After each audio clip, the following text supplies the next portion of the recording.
back to Quicks14Blog Part 2 here as we continue on with Star Trek Online. Spending some skill points here, as you can kind of see where I'm going a little bit with this. Make sure, since I played beta and I did a lot of stuff in there, I read a lot about it, at least when I was going through it then. So you'll see me here and there read it, but not very often. Remember, all footage is pretty sped up too. So I totally encourage you, before you spend your skill points, read what you're spending them on. Right now we can't change them, but I believe there's a patch in the work, if it's not already out, that is supposed to allow you to respec, if you will. Pretty much, very much like WoW, where you can actually respend your skill points. So keep that in mind. Don't forget, your bridge officers also have skill points that they can spend as well. So make sure you upgrade them as well, as you also go up in rank.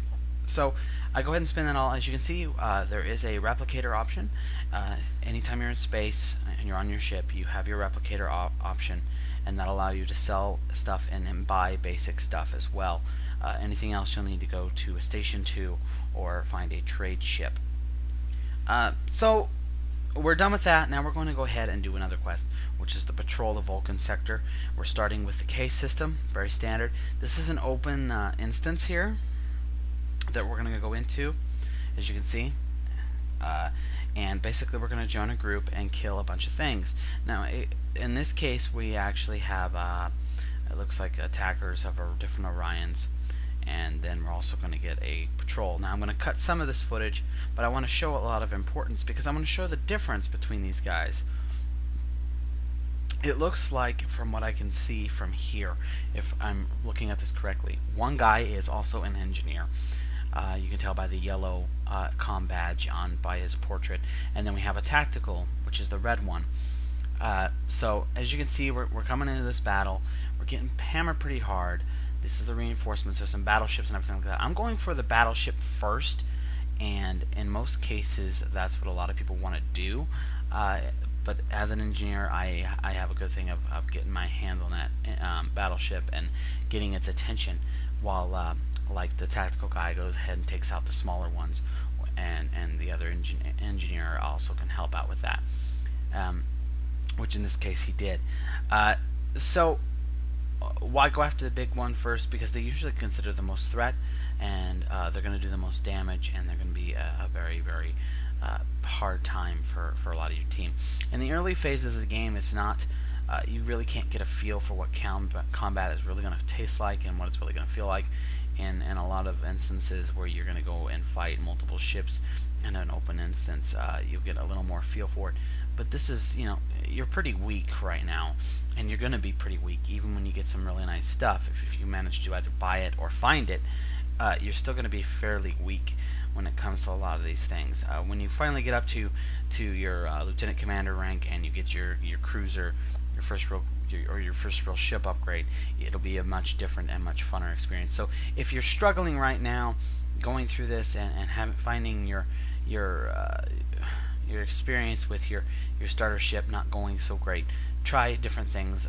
Make sure you upgrade. Go ahead and invest in that, because it will help get you through better. And right now I haven't done much of that because it's still pretty early, but as we continue on, you will see me do that as well. Now I want you to pay particular attention as we're fighting these guys, because both my teammates here died quite a few times, and I don't know why. I never did. Shield management is your most important thing. Once you get the nicks down of how to do it, it's not that difficult. Basically, with the arrow keys, anytime you see damage that you know you're going to take in that direction, boost it. Remember that when you tap it once, that it's only going to boost for a short amount of time, so you got to make sure you keep tapping it. And the same goes for the mouse. Since I drive with the mouse, it's much easier for me to use the keyboard to boost my shields. For you, it could be very opposite. You might use the keyboard to help drive your ship, and you might find using the mouse to boost your shields much better. Don't forget, like I said, an engineer is very, very useful as a bridge officer with the shield boost ability in large-scale battles, especially when you're coming in something like this, where you may be the only person there, or there might be only one other person, and you know you're going to be taking a beating. Make sure you grab your loot whenever you can. In my case, I was able to do it. If you can multitask and do it pretty quickly, go for it. you saw that one of our guys blew up. It was our tactical guy, and that could be very typical. If you're not engineer, you will probably find yourself a little more squishy, so to speak.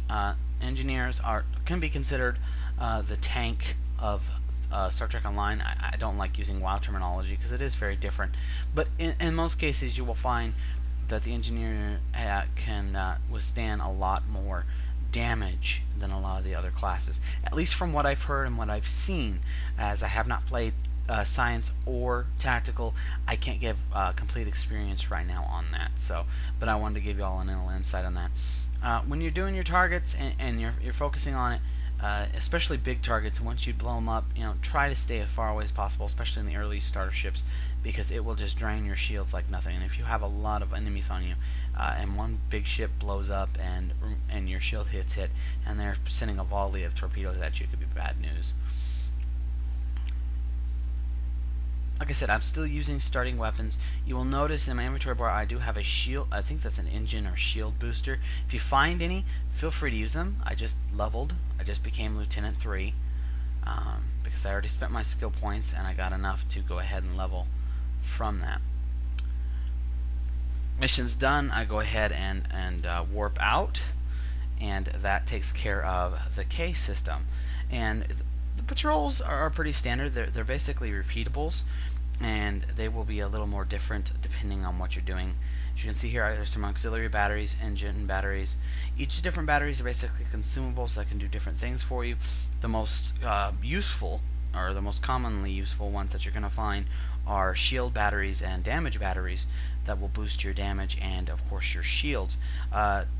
Engine batteries boost your speed, and energy batteries just boost your reserve energy, which is good, especially if you're going into an area under like impulse speed and you're going pretty fast. You usually use a lot of energy.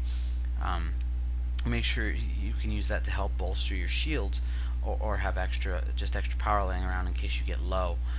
You might also, just real quickly, I want to touch on the stances.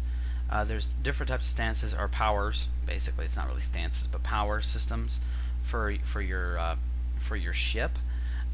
I usually fight in defensive or shield, to put as much power into my shields.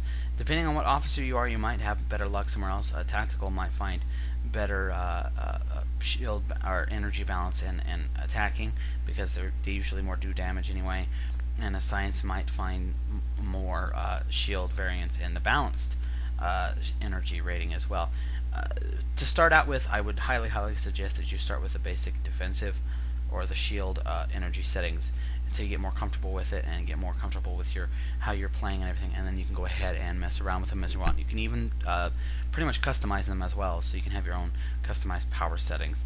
So in this quest for this patrol, for this system, there's nothing to fight. We're just pretty much talking to disgruntled, not really colonists, but workers at this colony, finding out their issues, their problems, and things of that nature. I was in an open instance where there were some other people in here already, and there seems to be a fair bug that if somebody goes through this, it says you're completed, and you go back to the system map and you're not. So I had to go back in and do it over. Not a huge deal. If you're in a group with a lot of people, everything, just leave the group before you teleport down, or transport down, sorry, just to make sure you actually do it. Answer the questions, and you're done. Very easy mission, very different mission than one we just did. Just an idea of what you can expect from Star Trek Online and the varying types of missions. So that takes care of that system. Up next is the Arraya system. And so we go ahead into that. You use the map on your sector to make it much easier to find out where you're going. You can do without it, but you're going to find it much easier to use. Just press M on your keyboard, or find your little map icon up in your console area. It's definitely a huge improvement from anyone who saw the beta version, my beta videos from the beta map for sectors. Much nicer. And of course there's also the universe map as well. I don't show it here. And there's also a list. I think they still have the list as well, which can make things a little easier. So you have many various options. So entering another open instance here for the Arraya system. This one's pretty simple. It's pretty much just destroying some of these dry docks where ships are being built and there's ships patrolling on. In beta, I didn't have an open instance for this one. I did it pretty much by myself.